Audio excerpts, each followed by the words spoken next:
कहते हैं साध संगति हरि भक्ति बिन कोई न उतरे पार, निर्मल आदि अनादि है गंदा सब संसार। और परमेश्वर अपनी वाणी में कहते हैं कि साध संगति से भेद जो पाया, परमेश्वर सतगुरु रामपाल जी ने सफल बनाया। साध संगति से ही हमें धरती पर प्रकट सतगुरु रूप में पूर्ण ब्रह्म परमात्मा कबीर देव जी की जानकारी हो पाती है।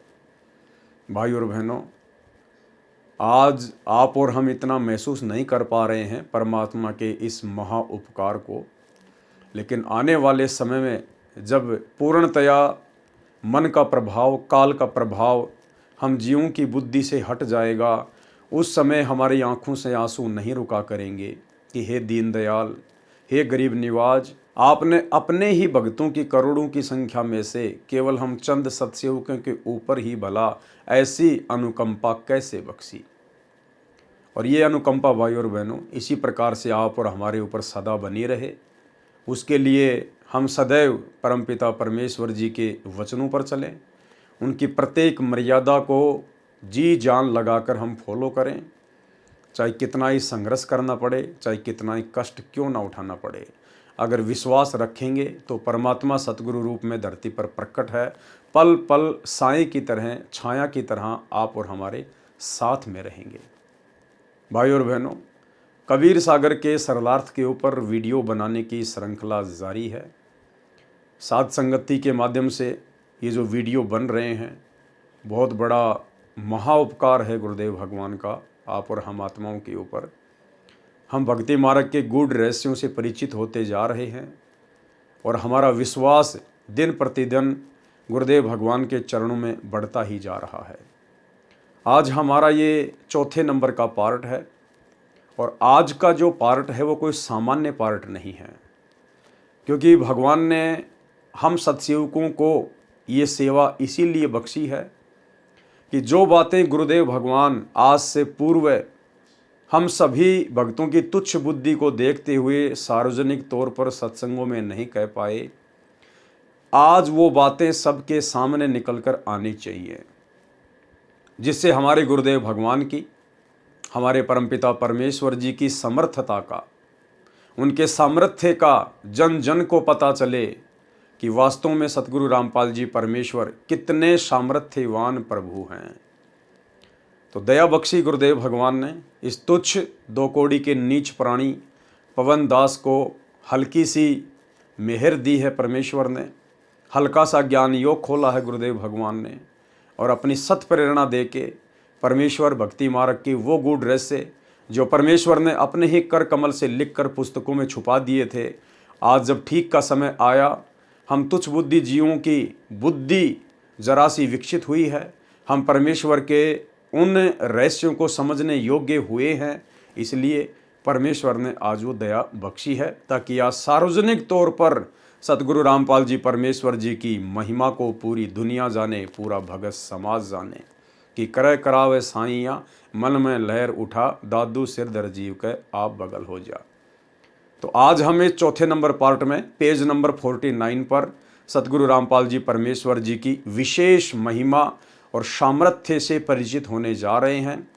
एक ऐसा गूढ़ रहस्य, एक ऐसा गुप्त रहस्य, आज तक वो गुप्त रहस्य उजागर होना तो बहुत दूर की बात है। संत रामपाल जी परमेश्वर जी के भी किसी भगत ने उस तरफ सोचा भी नहीं होगा कि क्या ऐसा भी हो सकता है, क्या हमारे पूज्य गुरुदेव भगवान ऐसी लीला भी कर सकते हैं। जी हाँ, आज हम भाई बहन सतगुरु रामपाल जी परमेश्वर जी की उसी विशेष महिमा को जानेंगे, समझेंगे और हमारा विश्वास कई गुना अधिक आज उनके चरणों में बढ़ने वाला है। तो भाई और बहनों, अब हम शुरू करते हैं कबीर सागर के सरलार्थ से। पार्ट नंबर 4 है और पेज नंबर है 42। हम नीचे से पढ़ेंगे क्योंकि वैसे तो पिछली बार तीसरे पार्ट में हल्का सा इस बात का जिक्र हो गया था, लेकिन आज जो चौथा पार्ट है उससे संबंधित ये बातें हैं, इसलिए हम हल्का सा इसको भी दोबारा से पढ़ेंगे। शास्त्र अनुकूल भक्ति की विधि में सर्वप्रथम परमात्मा को भोग लगाया जाता है। यानी आज सतगुरु रामपाल जी परमेश्वर जी ने हमें जो शास्त्र अनुकूल भक्ति विधि दी है, जो आप और हमारे अलावा पूरे विश्व में किसी के पास नहीं है, उसकी परमेश्वर ने एक खासियत बताई, एक विशेषता बताई। उस शास्त्र अनुकूल भक्ति को प्राप्त करने के बाद आप कैसे अपनी भक्ति को सफल कर सकते हैं, उसकी एक विधि बताई गुरुदेव ने। क्या विधि बताई कि शास्त्र अनुकूल भक्ति विधि में सर्वप्रथम परमात्मा को भोग लगाया जाता है। अब परमेश्वर को तो भोग उस समय लगाया जाएगा जब हमें उनकी पहचान होगी कि वो एकमात्र परमात्मा कौन है। तो आज ये दया भी परमात्मा को पहचानने की, जानने की साध संगति के माध्यम से सिर्फ सत्सेवक भाई बहनों के ऊपर ही हुई है। इस पूरी सृष्टि में, पूरे 21 ब्रह्मांड में, पूरी पृथ्वी पर यदि आज कोई पूर्ण परमात्मा कबीर जी से पूर्णतया परिचित हुआ है तो केवल साध संगति से जुड़े हुए सत्सेवक भाई बहन हैं, जिन्होंने सतगुरु रूप में प्रकट अपने कबीर भगवान को उन्हीं के आशीर्वाद से, उन्हीं के तत्व ज्ञान से पहचान लिया है। और पहचान करने के बाद शास्त्र अनुकूल भक्ति विधि के तहत इस पूरी पृथ्वी पर वर्तमान में वैसे तो अरबों की जनसंख्या है और लाखों में, करोड़ों में सतगुरु रामपाल जी परमेश्वर जी के भी फॉलोवर होते जा रहे हैं, परंतु वो लाखों करोड़ों भी अपने गुरुदेव भगवान को कबीर रूप में नहीं पहचान पा रहे हैं।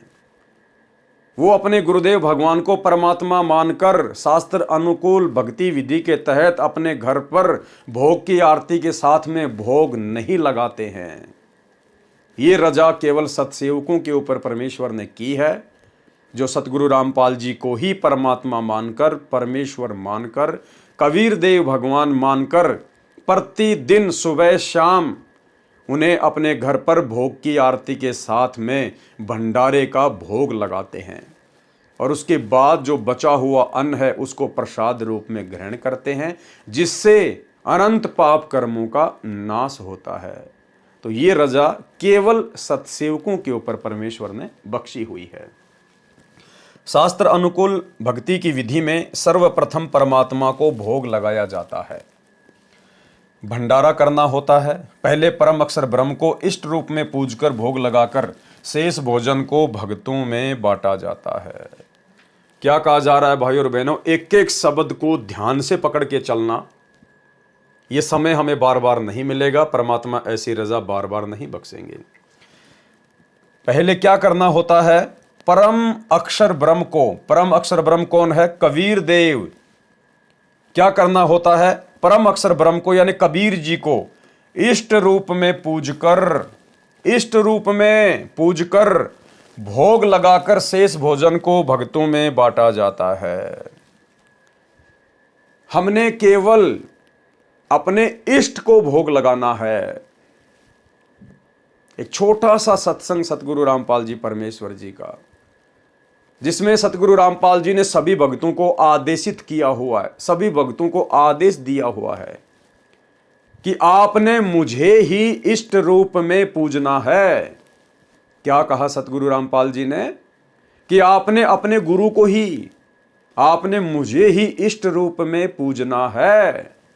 किसी अन्य दाढ़ी मूंछ वाली कबीर जी की फोटो को यदि आप इष्ट मान रहे हैं, भगवान मान रहे हैं, परमात्मा मान रहे हैं, तो सतगुरु रामपाल जी ने रिजेक्ट कर दिया कि अगर आपने अपनी भक्ति सफल करनी है, पतिव्रता पद की भक्ति करनी है, मोक्ष प्राप्त करना है, तो अपने ही गुरु को इष्ट रूप में पूजना होगा।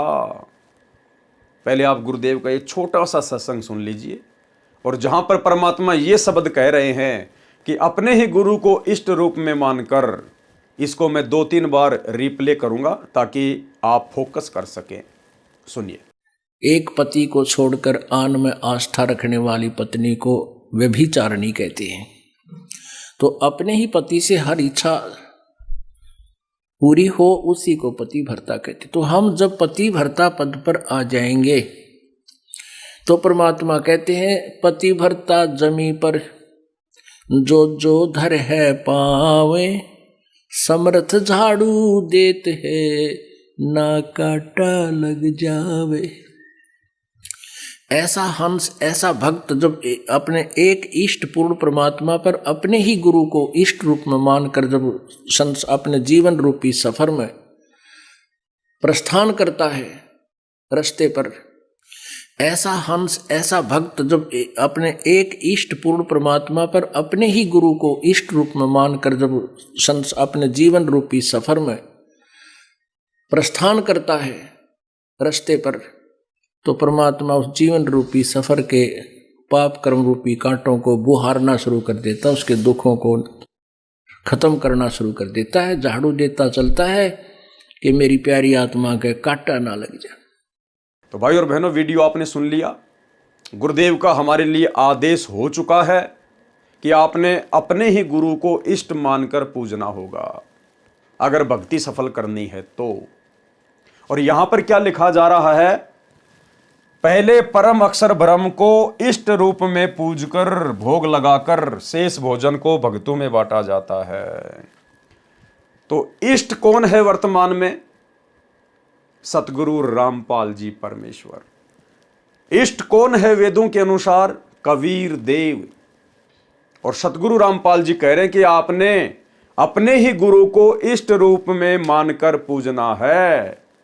तो भाई और बहनों, यदि सतगुरु रामपाल जी इष्ट नहीं हैं, यदि वे स्वयं कबीर भगवान नहीं हैं, तो भला इतनी बड़ी बात वो कैसे कह सकते हैं कि यदि आपने भक्ति सफल करनी है, पतिव्रता पद पे रहकर भक्ति सफल करनी है, तो अपने ही गुरु को इष्ट रूप में मानकर पूजना होगा। अर्थात सतगुरु रामपाल जी खुद ही कबीर भगवान हैं। ये हम सभी भक्तों के इष्ट हैं, हम सब भक्तों के परमात्मा हैं। और जब कबीर देव हमारे गुरु के रूप में धरती पर प्रकट हैं, तो भला फिर हमने नकली कबीर को पूजने की क्या आवश्यकता? फिर हमने भला एक बनावटी, एक कागज के टुकड़े की दाढ़ी मूंछ वाली कबीर जी की समझे जाने वाली उस मुर्दा फोटो को इष्ट मानकर पूजने की क्या आवश्यकता? और फिर भी यदि हम उस फोटो को इष्ट रूप में पूजते हैं, अपने घर पर रखते हैं या दरबार साहिब में रखते हैं, या जून के महीने में उस मुर्दा फोटो का कबीर प्रकट दिवस मनाते हैं, तो फिर हमसे बड़ा महाअज्ञानी इस धरती पर अन्य कोई मनुष्य नहीं होगा। जिसके गुरु ने कह दिया, क्योंकि गुरु के प्रत्येक वचन पर शिष्य को चलना होता है। गुरु वचन निश्चय कर माने और पूरे गुरु की सेवा ठाने। तो हमें तो पूरा गुरु मिला हुआ है, जिनकी हम सेवा कर रहे हैं, हमें सौभाग्य मिला। और पूरे गुरु की भूमिका तो कबीर भगवान निभाता है। और गुरुदेव ने इतना संकेत कर दिया कि अपने ही गुरु को इष्ट मानकर, तो बताइए फिर शक और संदेह की गुंजाइश कहाँ रह गई कि सतगुरु रामपाल जी खुद ही कबीर भगवान नहीं होंगे? इसलिए भाई और बहनों, अपने ही गुरु को इष्ट मानकर यदि वर्तमान में उनकी संगत में इस पूरी पृथ्वी पर, पूरे किस ब्रह्मांड में यदि कोई पतिव्रता पद की शास्त्र अनुकूल भक्ति कर रहा है, तो केवल सतसेवक भाई बहन हैं। वर्तमान 2024 तक आने वाले समय में तो पूरा विश्व इन्हीं को अपना इष्ट मानकर, कबीर मानकर पूजा करेगा। इन्हें घर घर में भोग लगेगा और वो दाढ़ी मूंछ वाली कबीर जी की फोटो घर घर से हट जाएगी, उसका नामो निशान मिट जाएगा। क्योंकि पता चल जाएगा कि जब जिंदा कबीर सतगुरु रूप में धरती पर प्रकट है, तो मुर्दा कबीर को सीने से लगाकर क्यों हम उस बंदरिया की तरह, जिसका बच्चा मर जाता है, मरे हुए बच्चे को, मुर्दा बच्चे को अपना बच्चा जानकर छाती से लगाकर वो घूमती रहती है, तो भला क्यों हम वो मूर्खता दर्शाएं उस बंदर की तरह? तो भाई और बहनों, आने वाले समय में तो पूरी दुनिया सतगुरु रामपाल जी को इष्ट मानकर भोग लगाएगी, पूजेगी, भक्ति करेगी। लेकिन देखो, वर्तमान में सतगुरु ने समय से पहले आप और हम चंद सत्सेवकों को इस गहरी जानकारी से अवगत कराया और आज हमें उसी विधि से भक्ति करवा रहे हैं। हम सभी भाई बहन इन फर्जी आश्रमों में नहीं जाते गुरु जी की गैर हाजिरी में। उस समय जाएंगे जब हमारा भगवान आएगा अपने मिशन को पूरा करके हिसार जेल से। वे जहाँ भी आएंगे, जहाँ भी अपने चरण कमल रखेंगे, हम वहाँ दौड़े चले जाएंगे। लेकिन वर्तमान में उनकी गैर हाजिरी में तो केवल हमारा घर ही आश्रम है। और जिसको लगता है कि नहीं नहीं गुरुजी तो आश्रमों में मिलेंगे, घर पर नहीं है, तो समझिए उन भक्तों का घर फिर आश्रम नहीं शमशान घाट है। तो भाई और बहनों, ये बहुत बड़ी मेहर गुरुदेव की आप और हमारे ऊपर।